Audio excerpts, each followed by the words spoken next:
Well, today I'm working on an Corkin 891 D's and David, and I'm going to be replacing the packing barrels on this one today.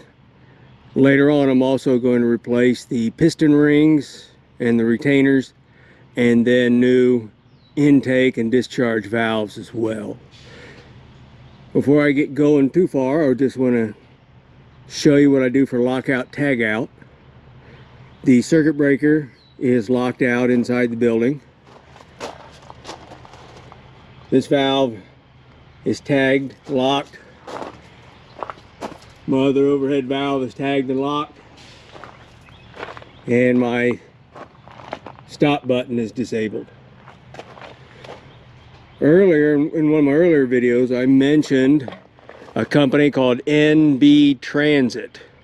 And they kind of customize Corkin compressors, and you can buy a more customized compressor from them with some modifications. One of the things I want to show you here about one of the modifications they make at NB Transit is right here. You can see this weld here. It came from the factory with these regular hex-headed bolts. When they're in here, you cannot put a socket on that bolt head. So what I did is I just put a Allen-headed cap screw on there, so I could put my fitting in here to remove them. What NB Transit does, you can see it, is they slightly grind on that weld right there on all of them, so that you can put a socket on there. It's just little things like that that NB Transit does, and biggest reason they do it is because they also work on compressors, and so there's just some little things like that. So if you have a standard Corkin compressor, just know you're going to need a wrench, an open end wrench, to take those factory installed hex-headed screws off, or bolts off. What I need to do, I have to pull this whole casting right here. So I need to get rid of this stainless steel line, which goes to my high pressure switch. I need to get rid of, disconnect this crossover pipe that connects my holding tank to the inlet side of the compressor head. And then I need to disconnect this temperature switch, which is easy.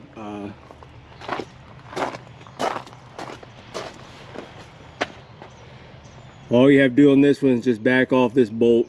This thing just picks up and it'll just hang down. And then remove these four. And because I installed this bypass valve, I added all this extra piping. None of this piping is normally here on a standard Corkin 891 compressor. But since I added it, I had to disconnect it there at that pipe union, and then break all 8 bolts loose here on this flange, and then this whole piece, I can set it all down, and then that frees me up to pull this. In the past, when I would work on one of these, I'd have to build my own cage so that I could hang a come-along and use a come-along to lift this up. This casting weighs, it's not that heavy, it's like 145 pounds or something like that, but it sits on there really tight. And a fella could, if you were in the right position, a fella could just pull it straight up manually, but it fits in there pretty tight. There are 8 bolts, two on each side, and I usually I'll fill these up with penetrating oil before I start taking them apart. One of the upgrades I did last time we did upgrades is I installed an overhead gantry system for a chain, and there it is. And I'll just drag that hoist right over here, and I'll use that chain hoist to lift this straight up, slide it out of the way, and then just lower this casting to the ground while I do my work. It's just me today. I'll be working on this today while I take care of whatever else I have to do here at the terminal. My rebuilt packing barrels are here. I'll give you an idea, they're all wrapped up.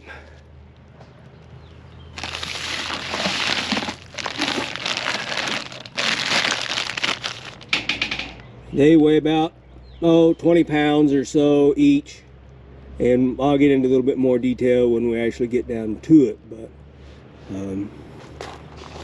I'll be shutting down, I'll be stopping the video multiple times while I do different stuff, so hopefully we can get it all clipped together and it won't look too bad, but it'll give you an idea of what to do. This compressor also needs its oil changed, but I will not do that until I'm done with the packing barrels and I can prove that everything's working just fine. The bottom part of the packing barrel comes down somewhere right around in here. So when you take this cover off to pour your oil in, you look up in there, you can see the bottom part of the packing barrel, so that there's an oil wipe ring inside the packing barrel. There's no oil should be coming from here on up. So one of the signs, there's a couple signs if your packing barrel is going bad. One of them is that this vent right here is venting all the time.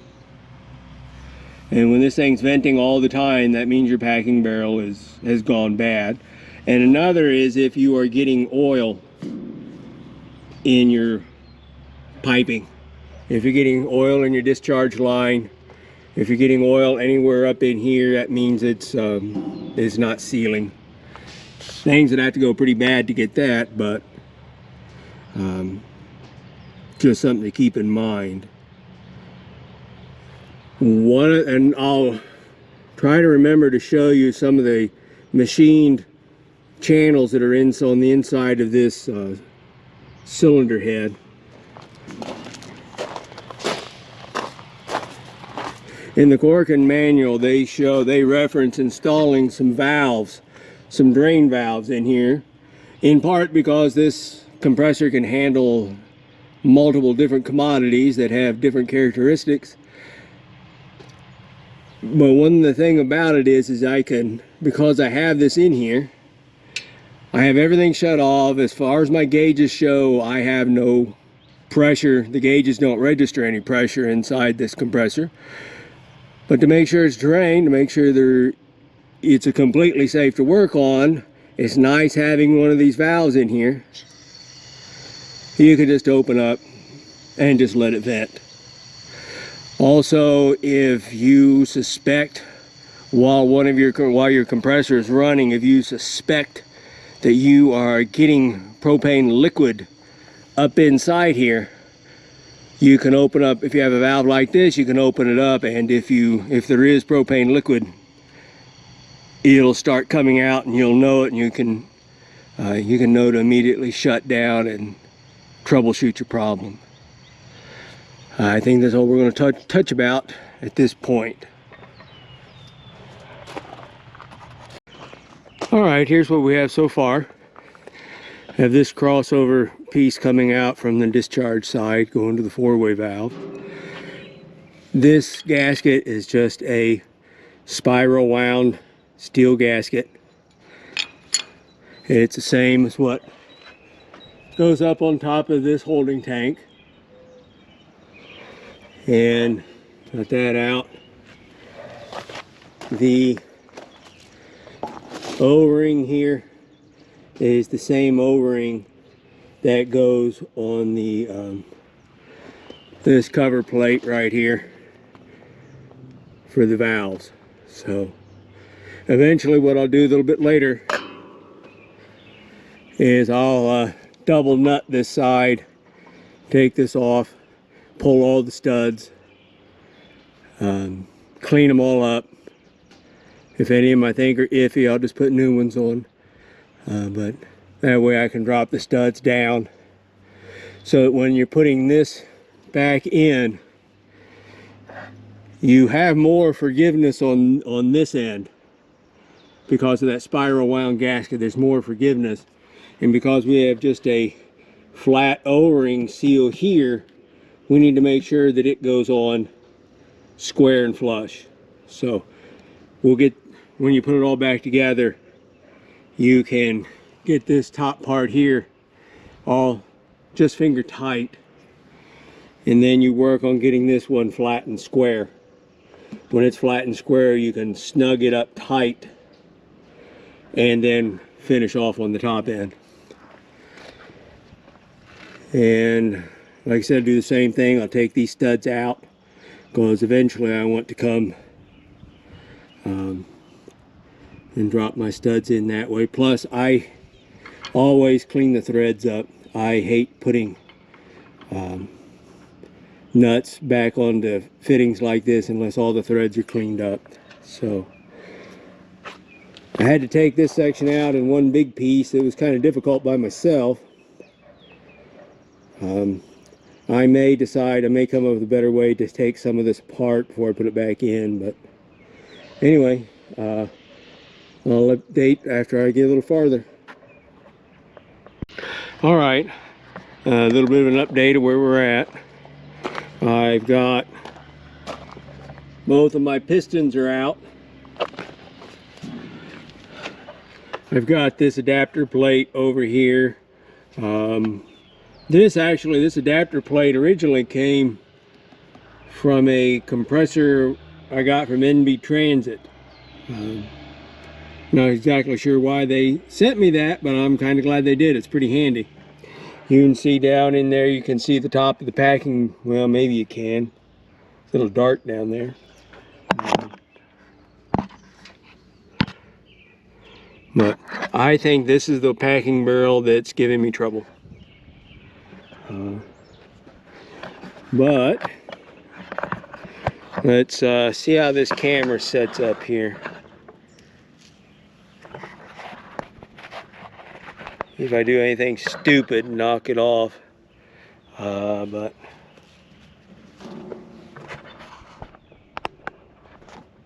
let's find out.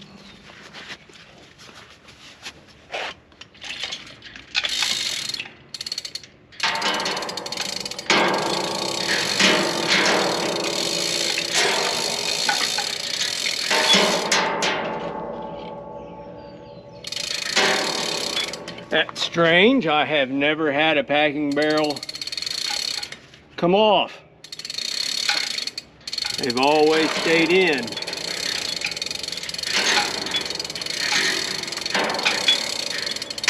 First time for everything again.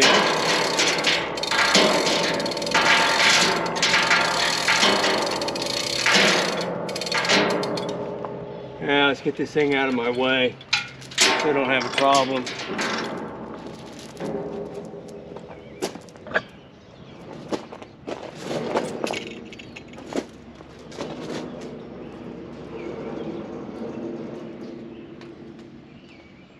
All right, now we're just going to turn, I'm going to shut this down. I'm going to eventually take these barrels, they should just pull right off.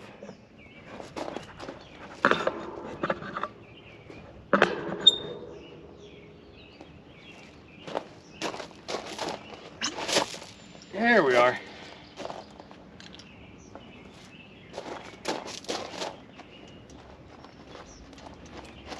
Oh, gee.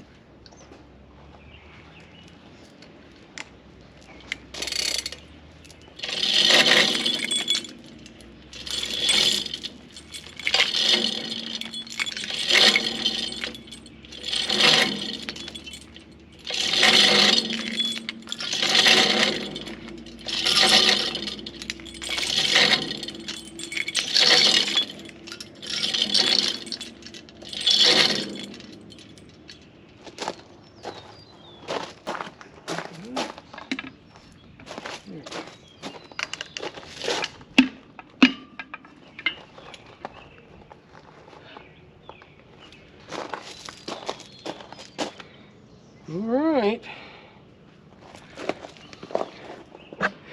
Well, we've got O-ring here, O-ring here. And there's another O-ring drops in there, and you see that keyway there.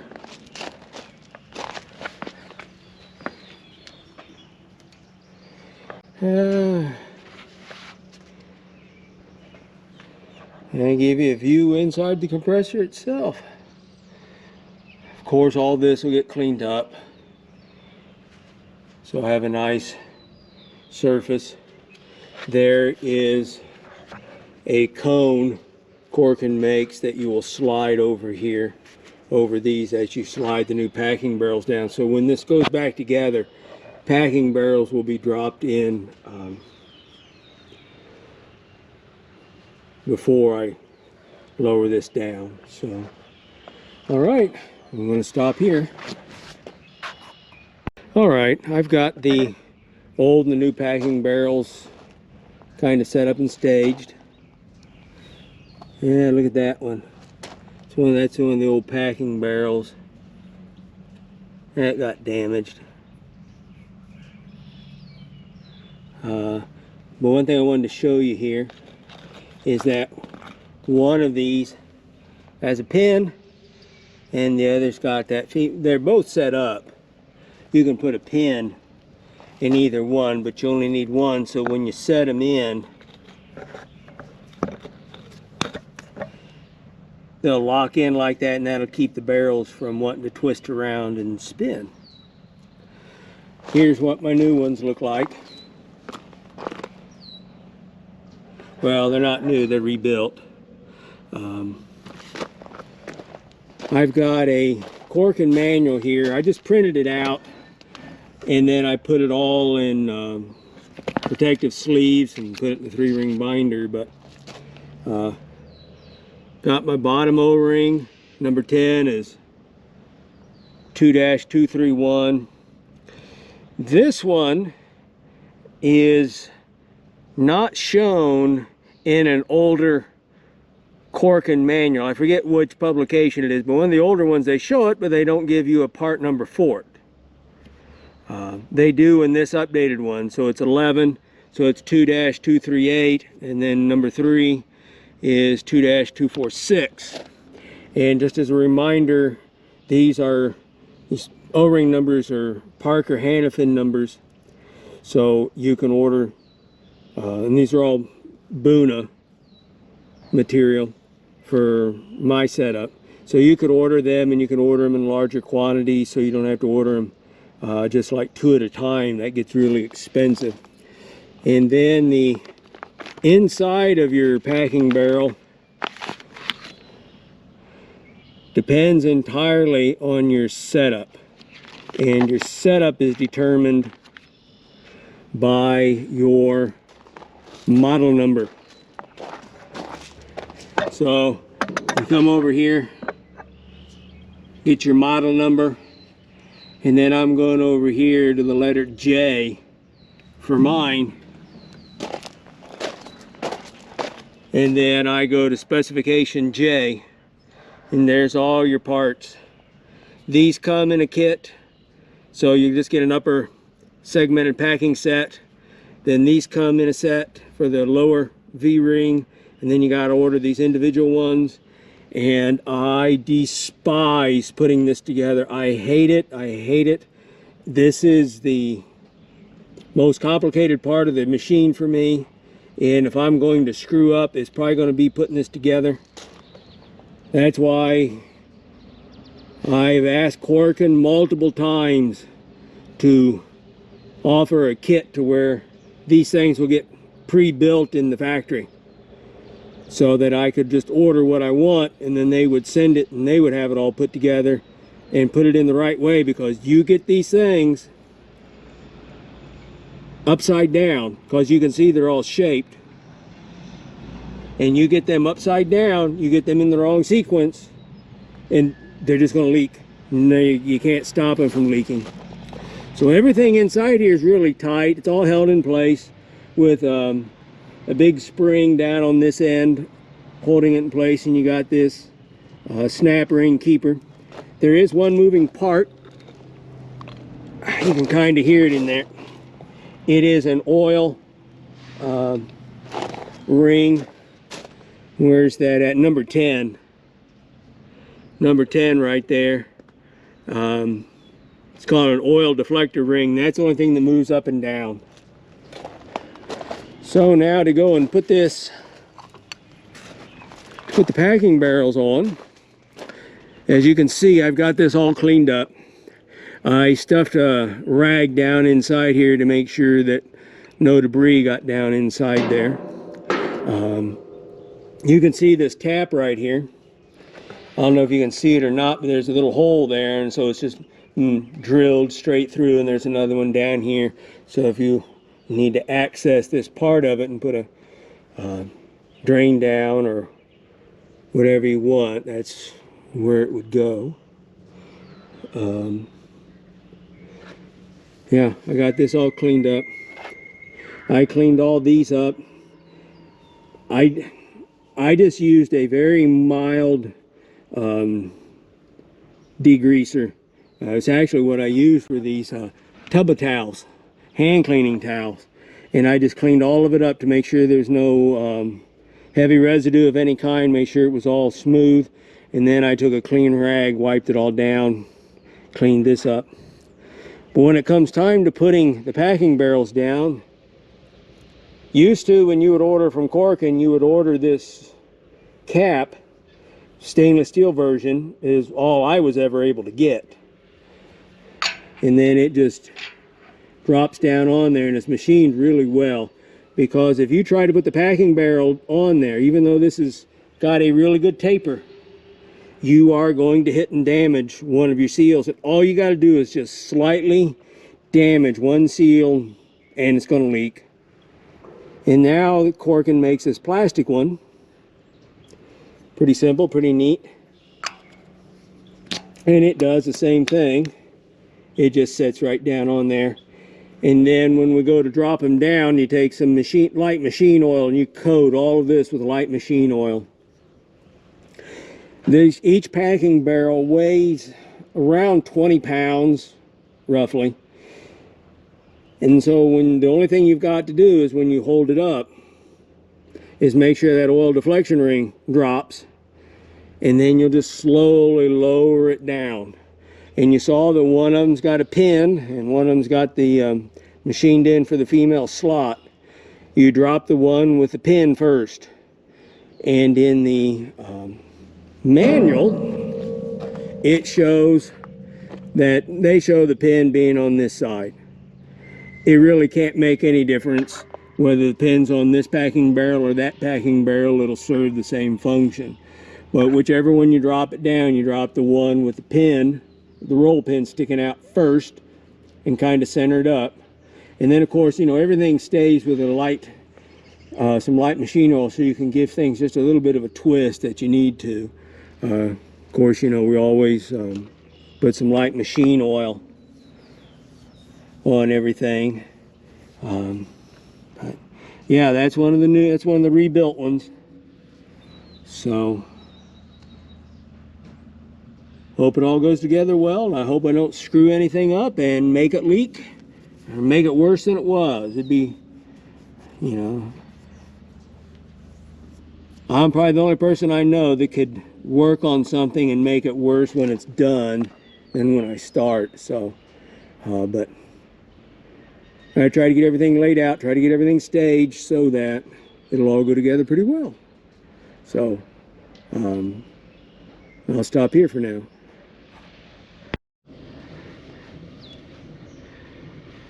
Okay, I had to wait for a train to pass, so now that's gone.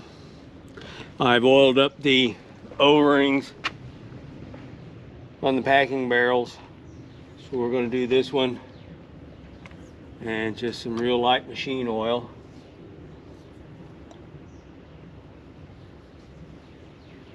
Just to make sure it's not a problem.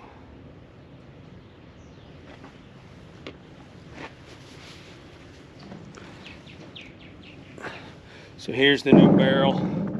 It's got the pin. You can hear that oil deflector ring, and it's laying down. And so we go to put it on. It is kind of heavy. So just do your best to make sure you don't drop it. And then we're going to kind of, as I put it down, we're just going to kind of roughly line that pin up right in that mark.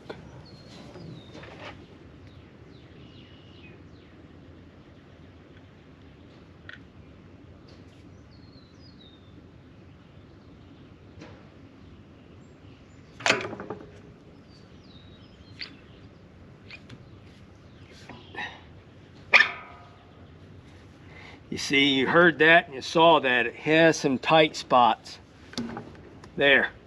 Now it's seated down, and I'm close.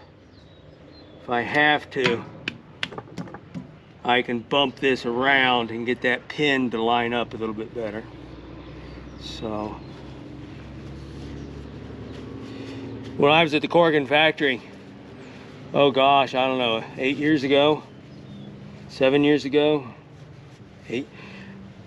the guys that are really experienced at that, they do what all really good experienced people do. They make it look like it's not that difficult. They explain it all to you, you know, and you got to make sure it's done right, but they've done it so often, they make it look easy.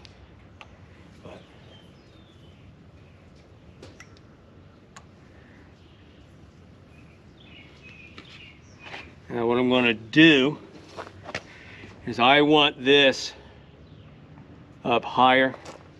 I'm going to rotate the machine like that.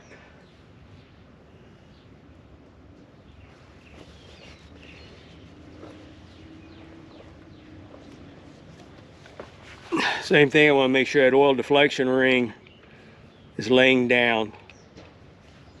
And it is. Like I said, this O-ring's been oiled and this O-ring's been oiled.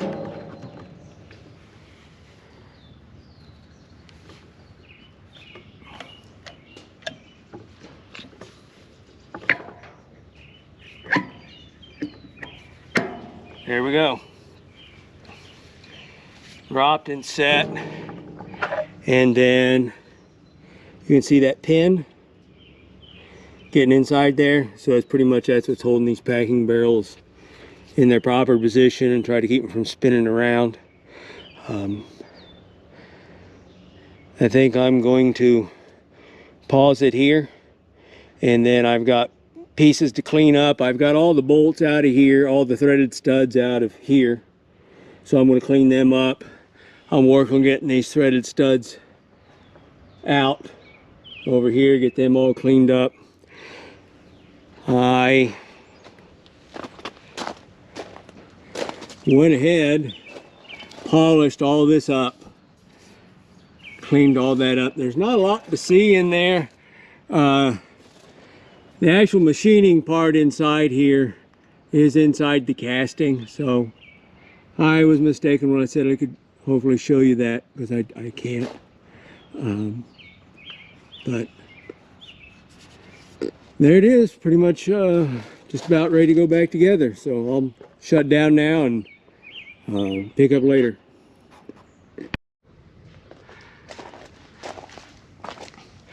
Okay, I've got my O-ring set here.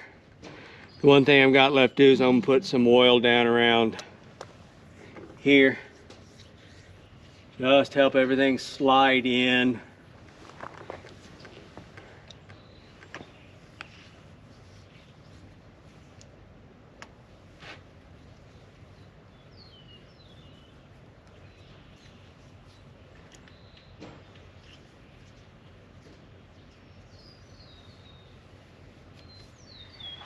Now it's just a matter of getting this thing to drop down as square as I can get it.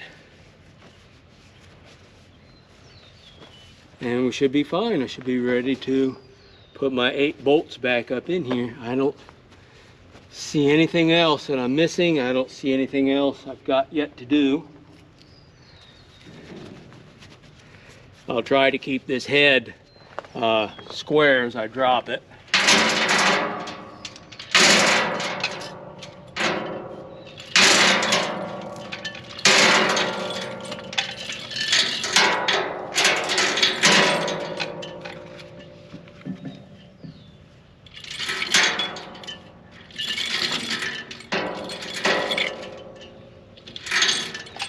Over at Corkin, they've got adjusting tables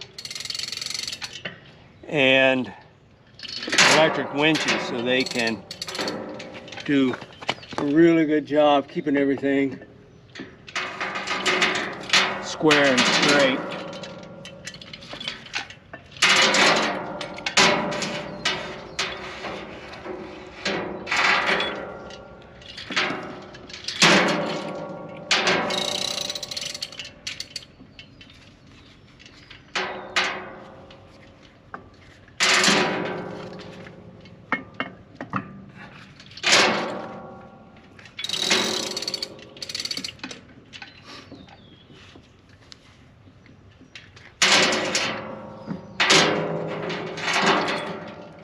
Come on.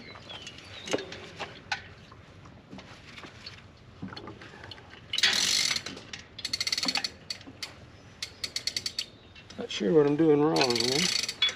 Just not square.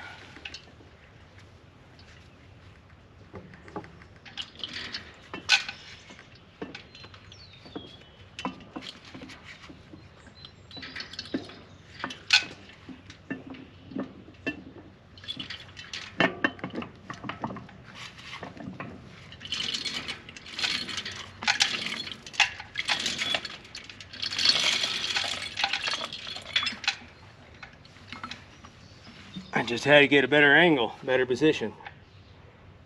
And I've got that done. Got that in there. Get this out of the way. And then I'm going to go ahead and pause this. And then I'm going to work on getting these bolts back in. Well, took a while. I've got it all put back together. While I had it apart, I decided it's time to put in new discharge and intake valves. I went ahead and changed these bolts out here.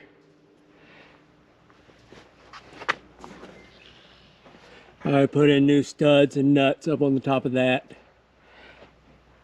I was able to clean the studs and, well, all but one up on that flange over there. I got all my stuff put away, I think. I pressured it up. I pressured it up the first time to 30 pounds. And then I sprayed it all for leaks. And then I took it up to, right there, about 110 pounds. I have all my lockout tagouts removed.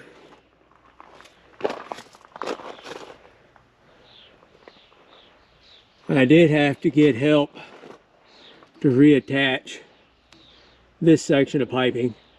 It was just too heavy, too difficult for me to do. I got it out just fine, but it was too late in the day. I ran out of energy to put it all back by myself. So I've spun it by hand a few times. Everything seems smooth. One of the risks that you run into whenever you change pistons, or pull a piston and do work on that, is if you put the wrong shim washer in the bottom of the piston where it connects to the rod. If you put the wrong one, put too thick a one, your piston will want to hit the top of the, on its travel, will want to go up there and hit the top. But let's run this here. Hopefully should be fine.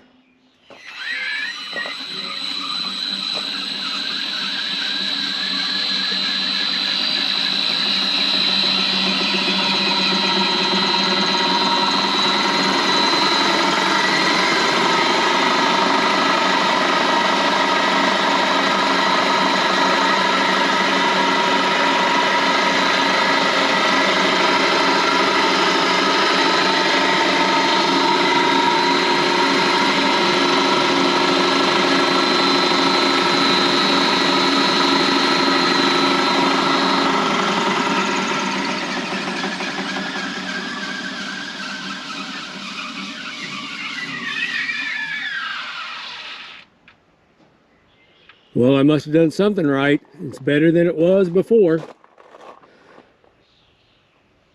So I'm not getting any product coming out of this vent down here.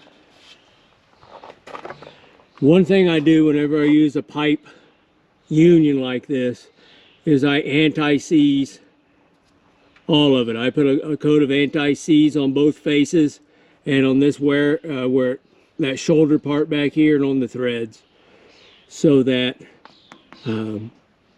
generally I can tighten and remove this with just one wrench. If I need to for a backup wrench, you know, it doesn't take much backwards force to do it if you keep anti-seize on there. So I'll run this later on in the week, and then I'll change oil in it, and I'll inspect everything on the oil, and hopefully that's good. And hopefully this will be about another 6 years before I have to change the valves on this, because these new peak valves in my other compressor is just fine. Another little video I'm going to shoot here is on my new style compressor. It's got totally different valve caps on there, valve covers. I'm also going to be pulling all the valves on here and inspecting all of them, and then I'm going to pull the pistons on this. It's been 3 solid years of pretty hard running, and I just want to check their condition. And I may indeed just drop in new rings, and then if those rings check out really good, I'll just save them as spares for future use. So thank you.